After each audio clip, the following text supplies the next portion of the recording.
കൊല്ലം പരവൂരിലെ assistant public prosecutor അനീഷയുടെ ആത്മഹത്യാക്കുറിപ്പിലെ കൂടുതൽ വിവരങ്ങൾ പുറത്ത്. അനീഷയ്ക്ക് ഉദ്യോഗസ്ഥനിൽ നിന്നും മാനസിക ബുദ്ധിമുട്ടുകൾ നേരിട്ടു എന്നതിന്റെ കൂടുതൽ വിവരങ്ങളാണ് പുറത്തുവന്നത്.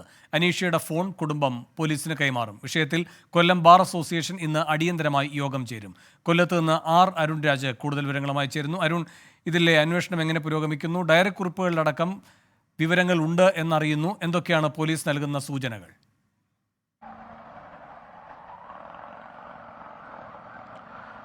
വേണു, ഇക്കാര്യത്തിൽ ഇപ്പോൾ നിലവിൽ കുടുംബം ആണ് കൂടുതൽ കാര്യങ്ങളിൽ വ്യക്തത വരുത്തുന്നത്. കുടുംബം ഇക്കാര്യത്തിൽ പറയുന്നത് അനീഷയുടെ ഫോൺ അടക്കമുള്ള കാര്യങ്ങൾ ഉടൻ തന്നെ പോലീസിന് കൈമാറും.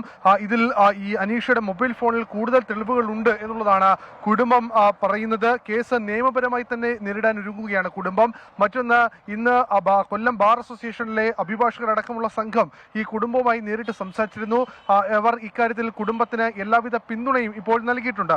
ഈ അനീഷയ്ക്ക് മുതിർന്ന ഉദ്യോഗസ്ഥരിൽ നിന്ന് മാനസിക പീഡനം ഏറ്റിരുന്നു എന്നുള്ളതാണ് ഈ കുടുംബം ആരോപിക്കുന്നത്. ഇക്കാര്യങ്ങളിലടക്കം കൃത്യമായ അന്വേഷണം വേണമെന്ന ആവശ്യം കൂടി കുടുംബം മുന്നോട്ട് വെക്കുന്നുണ്ട്. എന്തായാലും അനീഷയുടെ ഈ ലഭിച്ച ഡയറി കുറിപ്പുകൾ, അതൊരു സൂയിസൈഡ് നോട്ടായിട്ടാണ് പോലീസ് ഇഘട്ടത്തിൽ കണക്ക് കൂട്ടുന്നത്. കാരണം അത് ദിവസങ്ങളായി ഇരുന്ന് എഴുതിയതല്ല, ഒരു 2 ദിവസമായി എഴുതിയ ഡയറി കുറിപ്പ് ഈ നോട്ടുകളാണ്. അത് സ്വാഭാവികമായും ഈ മരണവുമായി ബന്ധപ്പെടുത്തുന്നുണ്ട് ചില കാര്യങ്ങളിൽ എന്നുള്ളതാണ്.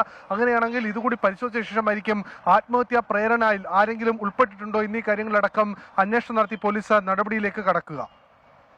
അരുൺ രാജ്, അനീഷ ആരിൽ നിന്നൊക്കെയാണ് മാനസികമായ ബുദ്ധിമുട്ടുകൾ നേരിട്ടത് എന്നതടക്കം വിശദമായി പറഞ്ഞിട്ടില്ലേ?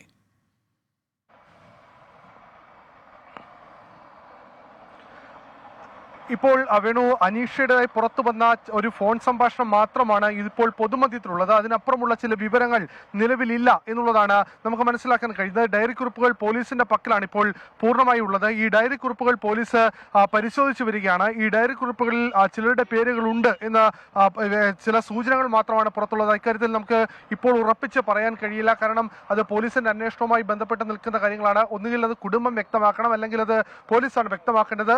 ഈ കാര്യങ്ങളിൽ ഈ കുടുംബം ഇപ്പോൾ പറയുന്നത് അന്വേഷണവുമായി മുന്നോട്ട് പോവുകയാണ്, അല്ലെങ്കിൽ നിയമപരമായി ഇതിനെ നേരിടും. പക്ഷേ ഇക്കാര്യങ്ങളിൽ കൂടുതൽ ആരോപണത്തിനോ പ്രത്യാരോപണങ്ങൾക്കോ കുടുംബം തയ്യാറാകുന്നില്ല എന്നുള്ളതാണ് യാഥാർത്ഥ്യം. മറ്റൊന്ന്, പോലീസിന്റെ പ്രശ്നമാണ്. പോലീസ് ഇക്കാര്യത്തിൽ അന്വേഷണത്തിലേക്ക്, കാരണം ഇതുവരെ പരാതി ഒന്നും തന്നെ ലഭിച്ചിട്ടില്ല. പോലീസ് ഈ അസ്വാഭാവിക മരണത്തിന് കേസെടുത്തെങ്കിലും ഇതിൽ സ്വാഭാവികമായും ഇതിൽ എന്താണ് ഇനി അടുത്തത് ചെയ്യാനുള്ളത് എന്നുള്ളതാണ് പോലീസ് ഇപ്പോൾ പരിശോധിക്കുന്നത്. ഈ അനീഷയുടെ ഓഡിയോ സന്ദേശത്തിലുള്ളത് മുതിർന്ന ഉദ്യോഗസ്ഥർ, അത് ഈ പരവൂർ ബാറിലെ ചില ഉദ്യോഗസ്ഥർ, അതുപോലെ തന്നെ ഈ പബ്ലിക് പ്രോസിക്യൂട്ടർ അടക്കമുള്ളവർ ഈ വിഷയത്തിൽ ഇടപെട്ടു എന്നുള്ളതാണ്. പക്ഷേ അത് അനീഷയുടെ മാത്രം ആരോപണമാണ്. അതിനപ്പുറമുള്ള വസ്തുതകൾ ഉണ്ടോ എന്നുള്ളതാണ് പോലീസ് പരിശോധിക്കുന്നത്. ഇക്കാര്യത്തിൽ കൂടുതൽ അന്വേഷണം ഇപ്പോൾ പോലീസിന്റെ ഭാഗത്തുനിന്ന് ഉണ്ടാവുകയും ചെയ്യും. കൊല്ലത്ത് അരുൺ രാജാണ് വിശദാംശങ്ങൾ നൽകിയത്.